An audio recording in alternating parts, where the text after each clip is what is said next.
Бұл жаңағы балағатқа жету дедік.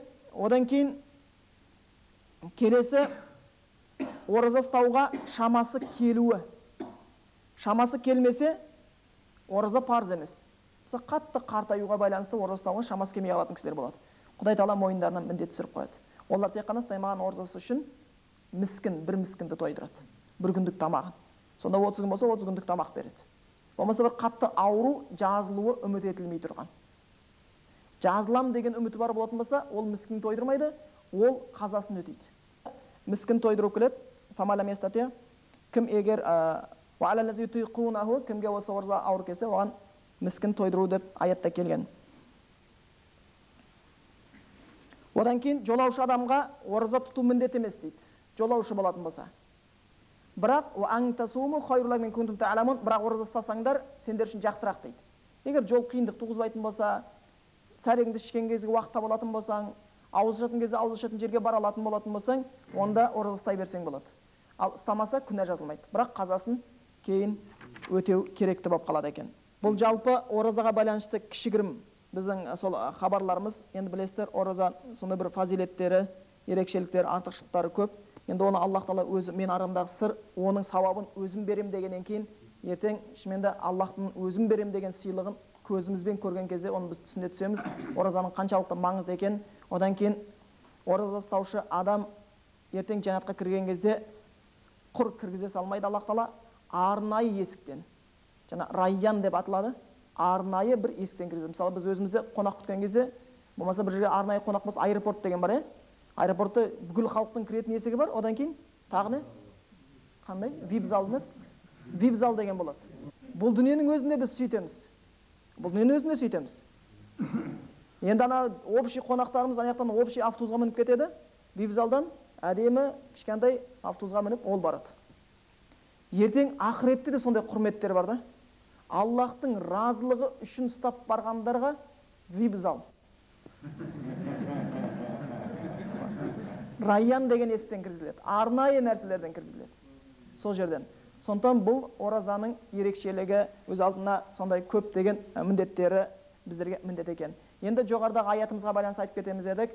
Біз жаңа тараух намазымызда Рахман сүресін оқыдық негізі. Рахман сүресін оқыдық. Рахман сүресінде байқасаңыздар, арасында фабиай ала раббикума туказзибан деген сөз өте көп айналады. Бұл сөздің аудармасы енді сендер бұдан кейін Раббыларының қайсы бір нығметін жоққа өтірікке шығарасыңдар деп Аллах Тағала адамдар мен жындар тайпасын айтып отырады. Бұл сол сөздің айтылар алдында Аллах Тағала адамзат баласына берген нығметтерін айтып кетеді.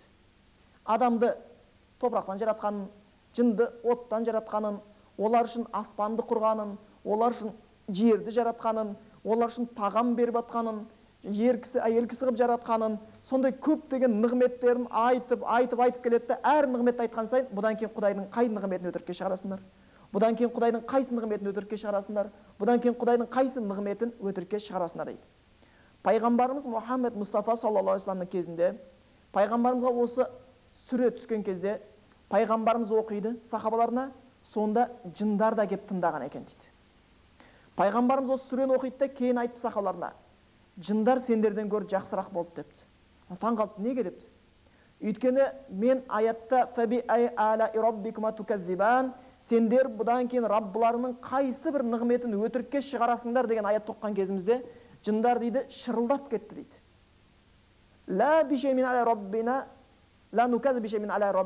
Раббымыздың ешбір нығметін өтірікке шығармаймыз. Ешбір нығметін Раббымыздың өтірікке шығармаймыз деп шырылдап кетті дейді. Шынымен де қарап тұратын болсақ, өзіміздің осы айтыр жай бір адамбыз ғой. Адам өзіне айтады ғой, өз туралы көп ойласа, Раббысын тани түседі деп. Сондықтан шынымен де өзіміз туралы ойласақ та, біз осы тіршілік етіп жатқанымыз жасында ойласақ та, күнделікті жұтып жатқанымыз Құдайдың берген ауасы. Өзіміз заводтан отдельно ауа шығарып жұтып жатқан жоқпыз. Күніге басып жүрген жеріміз Құдайдың берген жері. Бірдеңе ұстасақ Құдайдың берген қолымен ұстаймыз. Бірдеңе қарасақ Құдайдың берген көзімен қараймыз. Бірдеңе естісек Құдайдың берген құлағымен естиміз. Бірдеңені жұпарын иіскесек Құдайдың берген мұрны, жесек Құдайдың берген тісі, тілі, аузы, Құдайдікі, енді бізден Құдайға не бар деген сұрақ туады. сонша нығмет болғанда.